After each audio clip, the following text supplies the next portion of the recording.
Hey guys, Colin here. Alright, so any pet owner knows that you have to feed your pet to make it live and thrive.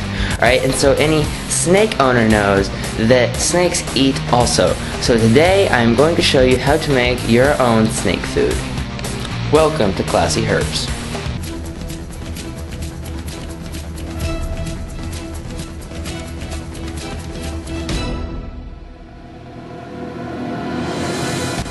Alright, so I've got a lot to talk about today, so we gotta get going. This is my rodent room out in my garage, and it is snowing today, so it's really cold.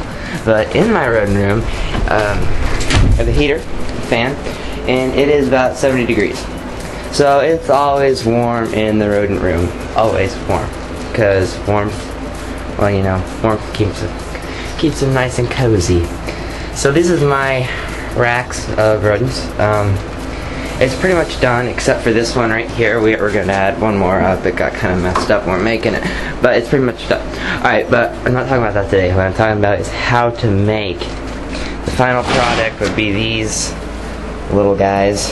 How to make this. Or, you know, you can grow them bigger. You can make them these, or, you know, you can make them at whatever size you want. Just give them some more time.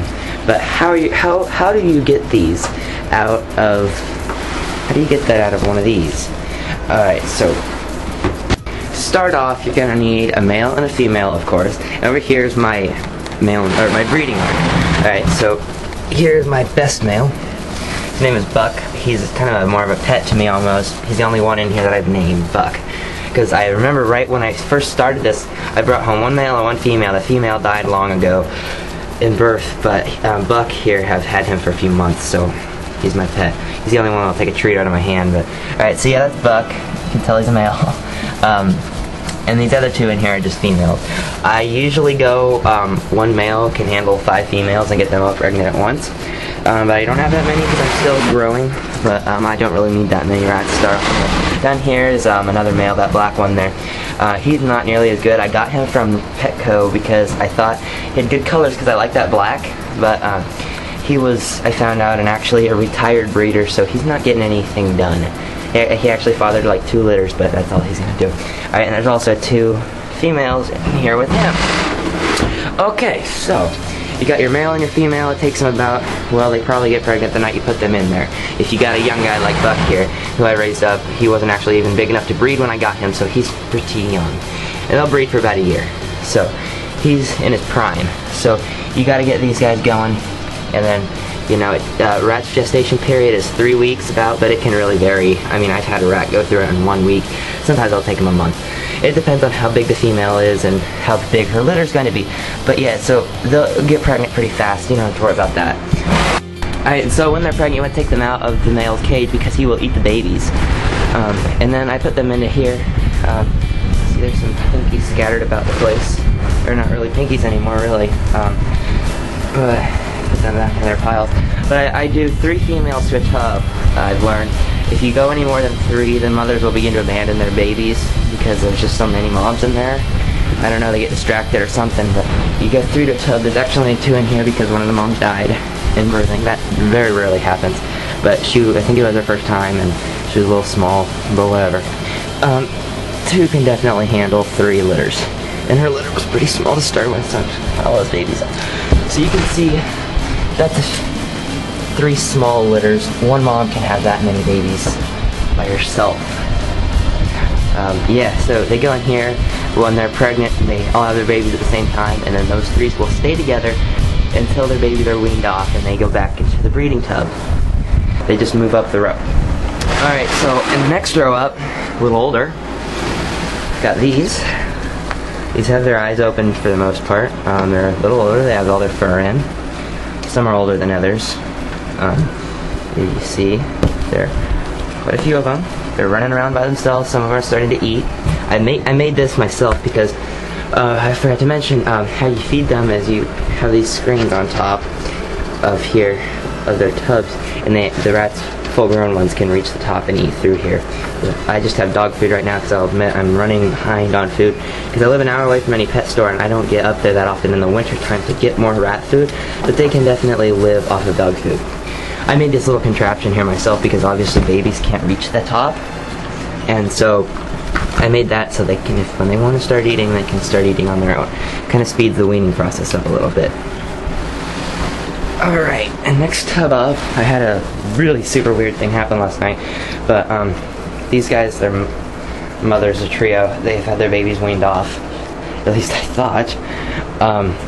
You see this white albino here does not look very good. She's really skinny and just doesn't like to move much. I thought she's sick or something. I think she's gonna die, but okay, I came in this morning and so weird. There was a bunch of dead pinkies scattered throughout the place with fresh blood, and it's like, what? I don't know what happened, to tell you the truth. I have no idea. I think the babies were stuck in her, and she hadn't given birth till now, or what. She looks pretty sick though. I don't know what's gonna happen to her. That's the first time that's ever happened. I don't know. So when the babies are about this size, you wean them off, you put them in their own tub. I give them one of these feeder things, and this is a smaller tub than smaller tubs than you can see them at. If I could ever give you guys a tip, I would make your whole rack out of these small tubs here. The whole thing, because these tubs are such a waste of space. They don't need that much space. You can keep 3 moms in a tub like this for sure and have them, and plus you can have more racks because those take up quite a bit more space than these smaller ones here. And also I think with the breeder tubs, putting the male and the female less space to run around, make them breed faster. But I don't know. I made this for my mice originally, and so I just put the weaners in here. Once they're weaned off, I give them that. This was full. It's cleaning day actually, so you guys will see that. That's about how much they ate in a week. It was full. And water bottles, of course, they drink that. And so yeah, this is the food tub. Here and here, you're gonna be food until you slowly get picked off. Alright, and so in case we have an incident like a mother dies or something, or I need to replace a male because he's too old, this is where they go to get raised up. This one here is actually kind of my pet. I've raised her up from a baby. She's the only one that won't bite me or try to run away. She's a cutie. She's just kind of an albino with a stripe down her back of tan, but I like her.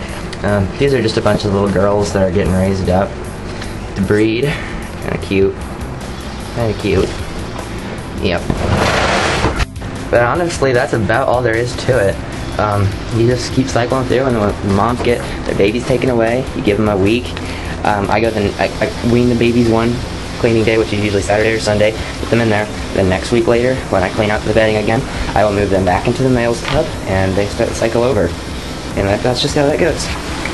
And whenever I have a mom die, I just take a little female that I like from the babies and save her. It doesn't really matter much because of how many dang babies they have. And trust me, you'll get a surplus eventually. As moms get older, get more experience, I think. They start having babies of like 15 each, and yeah, 15 times 3 is a lot of babies. So I actually made a deal with a pet store. He buys my extra babies from me that I get too big to feed off, but I also have a little thing going with the mice here. I don't need mice, they're just kind of fun for me. They're like, same thing as rats, except on like a 10 times smaller scale.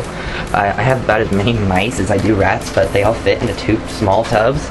This is my breeder tub. This is my male here. I raised him up myself. That's his sister back there. She looks almost exactly like him. Here's just a bunch of albino girls. That's his mom right there. I think he got his mom pregnant, and his sister actually right now. I think they're both pregnant. Yes, that is just fine. You can inbreed. It does have no effect on rats. I think maybe after like 10 generations it might start having things, but no, a few generations does not hurt them. There's also another little albino in here that he got pregnant. And then, oh jeez, she got caught in there. Okay, so when they get pregnant, they move up in here. Have some babies. You see there's all different sizes. This one is cool. It's an all black mouse. Its sister's, it was like an all white and it had black spots. It was like a Dalmatian, but it disappeared. And there was also another all black one and an all brown one. So here's some little pinky babies just born. And then there's some little older ones that are like super fast, like squirrels. So that's how it's done. To recap, they start off in a breeding tub. They get pregnant, they go into the bottom tub, have their babies. Next week they move up another row. And they move up another row, and about by here, I have nothing in there because I don't have enough rats yet, but about here, they're babies after about a month, 3 weeks to a month. They're old enough to get weaned off, and then they go over there and they get fed off, and the moms go back in there and they rinse and repeat.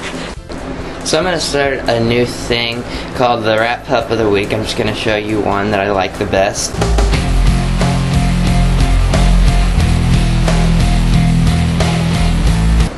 Alright, so, sorry, the first rat pup of the week, this little guy, he's going to be a future male breeder for me. He's kind of a black, but he looks kind of gray because he's the first one I've had like this. He's got like little calyx on him, little tufts of hair that just kind of stick up. I thought his hair was just messed up, but it's in the same spot every day. Set him down. You can see, he's kind of cute. He's got little tufts of hair. I'll see if it's genetic. He has a sister that's just like him, so I'll breed her to him, and we can see from there. That's the rat pup of the week. Alright, so now I'm just going to basically show you what you have to do each week to care for a rat collection like this. A rattery, I guess I think you'd call it. But I'm just going to show you the cleaning day, kind of sped up. This does probably take about 2 to 3 hours each week. That's it. It's worth it by how much money you save on food, especially if you have a large collection. It's just necessary because the rats are like $2, $3, $4 in a pet store. And, I mean, here, all you're paying is like $40 for food each month and a half. It's worth it. It might take me longer sometimes because it's only fun. If you're in this, you're obviously an animal lover like me, and it's just fun to watch little babies grow up and look at what you got and all the different colors, what you put with what makes what. It's just really fun. It's like snake breeding, but it's not once a year. It's every week I get a new litter. It's year round too, so it's constant. It's really fun to watch and keep track of. Okay, I'll briefly show you what I'm going to do on the first tub, and I'll just shut up for the others. Alright, so this is my raise up tub. This is going to be really hard to do with one hand. You always have an empty tub that you can put them in while you're cleaning. I'm just going to pull this all the way out. Okay, and now they're all going to go in there. Hopefully. Without hurting anyone. Alright, they're all in there. Just got to close that. Take out this feeding container. I have to refill that. Then go outside in my garage. It's very cold. I have an extra heater in here. Go to my trash can, dump that in there. I find this little thing, it's like a paint scraper or something. Comes in very handy when you're scraping off some duck poop. Doesn't look like there's any in here, but something there is. And you just get that all out into there. Okay, set that down. Your tub over here. And you put your bedding in. Okay, I'm gonna say it. I use pine bedding, not aspen. Okay, you can say what you want on that. I've been using it for a while without any health problems due to it. It does have a smell to it. That smell that you're smelling when you're smelling pine or cedar is this toxin. It's a poison that like sap that the wood releases to keep bugs away. It kills them if you breathe it. And cedar is definitely a no-no. It's the worst. But pine, it's okay as long as your room is very well ventilated. That's why I have a fan in there. The first day it smells real piney in there, and it kind of smells good to me, but it keeps it fresh. But after that, it goes away pretty fast. And rats smell. Okay, I'm just gonna say it. They smell bad, especially when you get that many. But just keep your room well ventilated, and you shouldn't have any health problems. I haven't yet. And to get that much aspen bedding is going to cost you more than you're making or saving off of babies, because aspen's expensive, and you can't get it in giant bags. Like that's a giant bag that lasts me like 2 or 3 weeks. $10 a pine. Okay, I have no idea how long this video is going to be, but put this back in here and slide it up back into that. All right. And then you put your rats back in, and you do that for all of them. So here we go.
Alright, so I just showed you a few tubs because I was kind of getting annoying in the camera, but you can see that you just do that for all the tubs.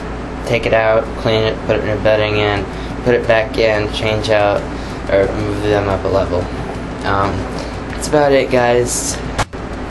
Just a tip on the rats. You're going to want 2 males because a male rat won't continuously keep breeding with the same female over and over. He like gets bored or something, but he won't twice in a row, or no, not twice in a row. After a few times, he'll stop and just leave her alone. So you need 2 males, and then you can alternate which one they go with, and then they will always breed, because if it's with another male, then they get the scent and everything. So just a good tip. Also, if you're just starting out, like I did, I can tell you from experience that you're going to have a lot of deaths, especially babies. You're going to have a very high death rate, very low survival rate of your babies, and that's normal to start, because it's really you that it takes your experience on how to get those mothers to stick with those babies, because what they do is they will abandon them, and then the baby will die, or even worse, they'll eat them, and that takes your experience more. And sometimes it's just the rat. There are rats mothers that don't want their babies. I've had continuously ones. I thought it was just sometimes it's their first time, they just don't know what to do. The second time around they usually are a lot better, but there's some that just don't want their babies, and luckily enough there's also some super moms that will take in all the litters in the group, but that's not good because they can't handle that big of a load. But yeah, just a tip, that's why you put 3 in a group. 2 in a group, you could do more in these big tubs, but if you go to 4, then they get distracted with all the other adults, what's going on, and they will abandon their babies. So 3 is the magic number per tub. That works good. After you kind of learn what to do, you need to know when to mess with the moms and their babies, and when to not mess with them, and that's something I can't tell you. It's just you kind of learn it as you go along. But if you mess with them at the wrong time, when they're just giving birth, the mothers will leave them. They won't want them. So that's just a big tip. And don't get discouraged if you have a lot dying, because that's normal for a while. And then there's a bright side that they will begin to take their babies, and they have bigger litters as they get older and more mature, and some size to them. The mothers, their first time, you can expect like 6 babies, but then as they get going, you can have like 15 per litter, and that's a lot of babies. So yeah, just it takes experience. But don't get discouraged if they do abandon them, because it happened to me. And it's probably going to happen to you when you start. You just got to know how to handle them.